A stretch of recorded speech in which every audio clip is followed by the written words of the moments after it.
Donc lelo ko samba ya lelo, ko samba o ba sambi lelo bande ko nangai. Toko souhaiter jamais que malheur à Moutou, vie à Moutou, mon pas si moi je pense aux enfants de Camer et je pense à sa famille, je pense à tout le monde. Mais pourquoi biloko tout na kombo ya bana ya mwasi kaka. Vous avez bana 14. Yo moko boti ya yo 10. Yo moko zana ya yo 10.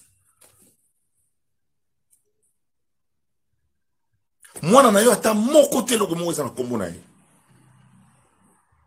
Nyo sotie na komba bana mwasi. Batata ya bana pe ya mwasi wana bazali. Mais yo ndimi mokumba. Ondimi ke biloko nasu ya yo nyonso tu ya yo. Eza na kombo ya ba Jamal acha ba atina. Papa na zana ba preuve ke do ba mbongo Jamal atina na compte ya Soraya, atina na compte ya Daïda. Ba preuve ezali. Mais bano ya yo moko boti. Rien, zéro. Zéro basu rien. Il va laisser ça et tout sur la pébisoire bolimo eza makam na ngwa wanza jugement to ko jemuto par rapport à valeur te menga et comme si ngara parce que bashi baza ba partenaire les enfants appartiennent au père.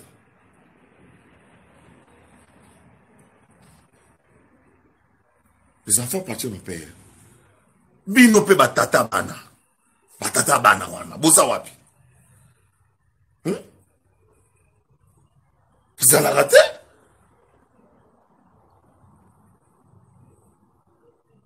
On est traîné dans la boue. Bana veka ba koti na bango pena bana veka botana basi mususu avant ba koti na makambote mais bano yo ya mwasi na botana ba mususu avant de ba koti na kata makambo. Moi ça me dérange.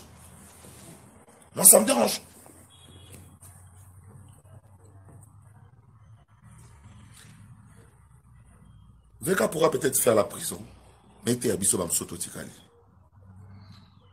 Est-ce que tata ko zona moi bana na été? Vous avez un bino? Vous avez un bino?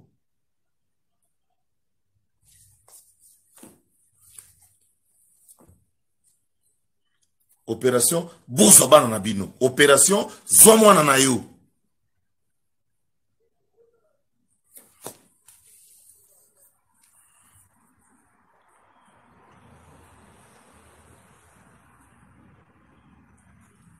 Pour modèle bana va combo ils ont traîné dans la boubouille. Bah tu peux boyer bana. Et ça bien fait.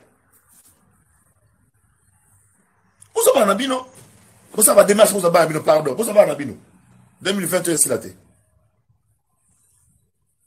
Bon, on va passer au Tchaban.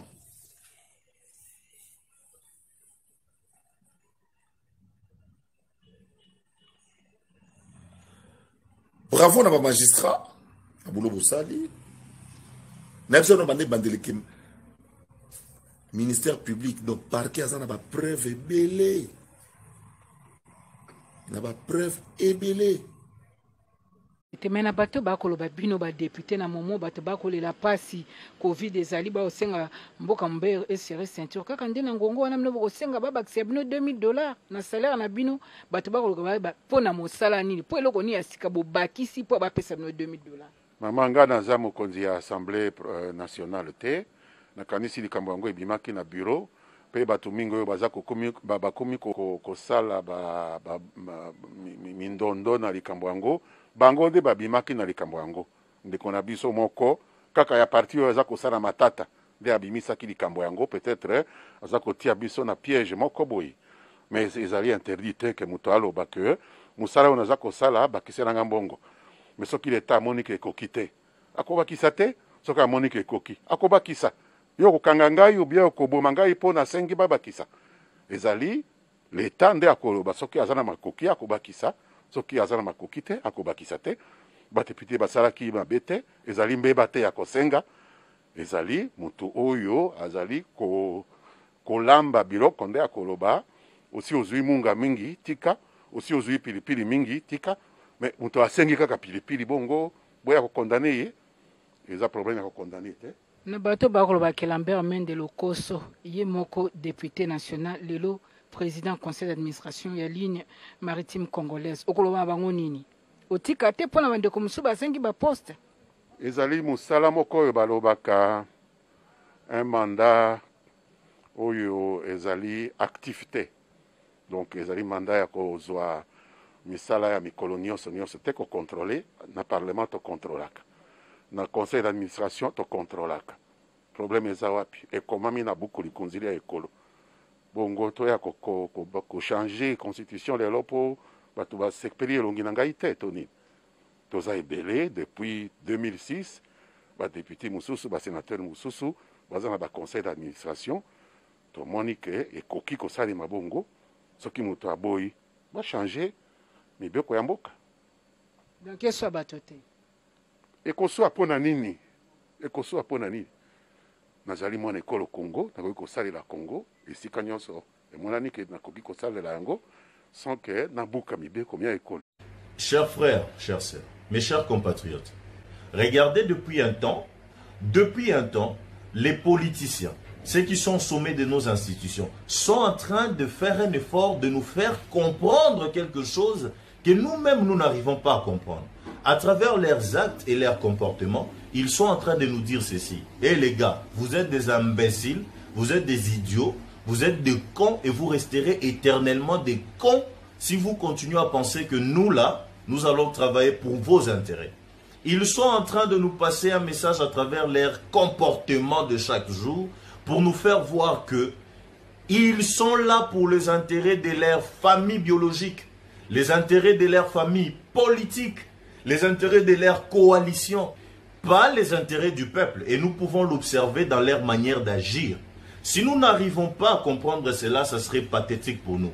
Est-ce que la manière dont ils sont en train de gérer notre pays ainsi que nos institutions, est-ce que c'est normal?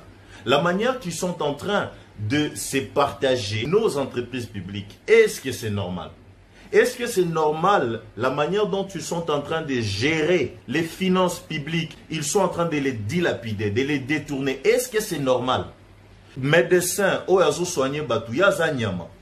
Militaire o lipekete ngama ligolo mema munduki ko keobunana estala la na banana ete atika mwasi na ye salaire ne bako matsango te yaza mutute ya. Ce n'est que bateau ba de na mwambongo soki 4000 5000 par mois. Ils permettre de vivre quand même décemment. Au sommet la mois no iPhone, il faut pas battre 2000. Policiers ils battre la batuna bilo na bango ya zanyama. Fonctionnaire ya miba aza impayé tilelo. Mais ils ont travaillé pour na diamé bimé ko tsambo na mboka. Chers amis, réveillons-nous. Ce tolingi tous ont un résultat différent, il faut tout agir différemment. Il faut tout contrôler bateau bana pouvoir. Et puis tous à la présent pour nous chaque fois pression pour que intérêt na bisopé et mon en appel salama. Sinon ils ne feront jamais quelque chose d'intéressant, jamais quelque chose de sérieux pour nos intérêts. Et ça commence vraiment à fatiguer. J'ai des chiffres à vous révéler, des très bons chiffres à vous révéler. Tenez-vous bien. Vous voyez ce papa-là? Eh bien, il touche 100 000 $ par mois parce qu'il est président du Sénat. Vous voyez ces groupes de gens-là? Eh bien, à eux seuls, ils sont 500. Ils coûtent à l'État congolais 20 millions de $ par mois. Bon, je vois tout de suite là les gens sortir leur pétition pour me destituer. Je vous rassure, calmez-vous, je vais vous donner ma source. La source qui m'a donné ces chiffres-là. Ok? C'est ce papa ici.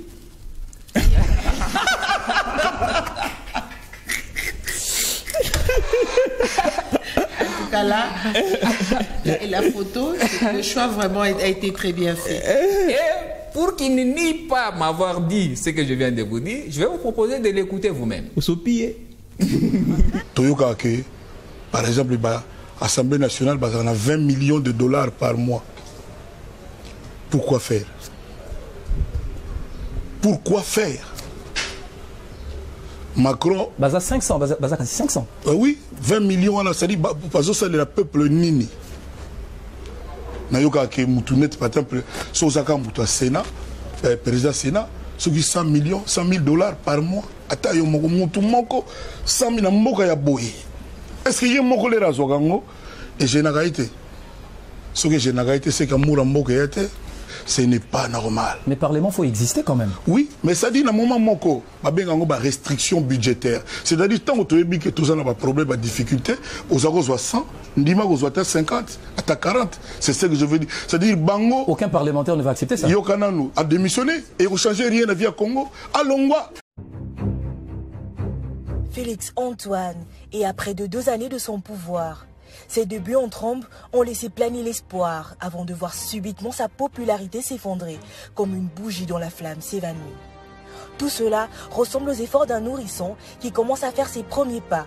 Un parcours jonché des ratés qui augure un mandat présidentiel chaotique et qui pourrait se résumer en 4 tristes actes.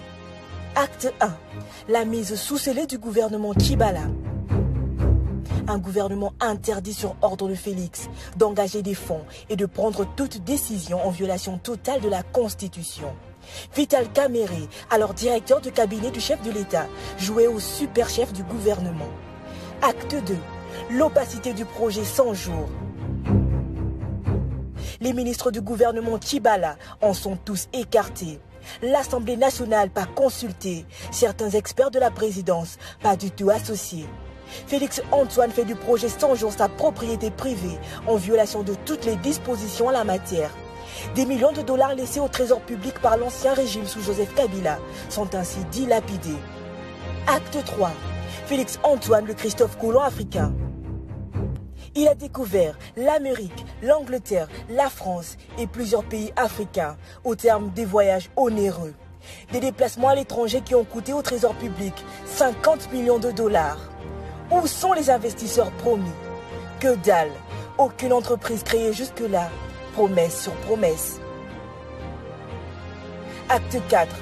Le procès de la honte.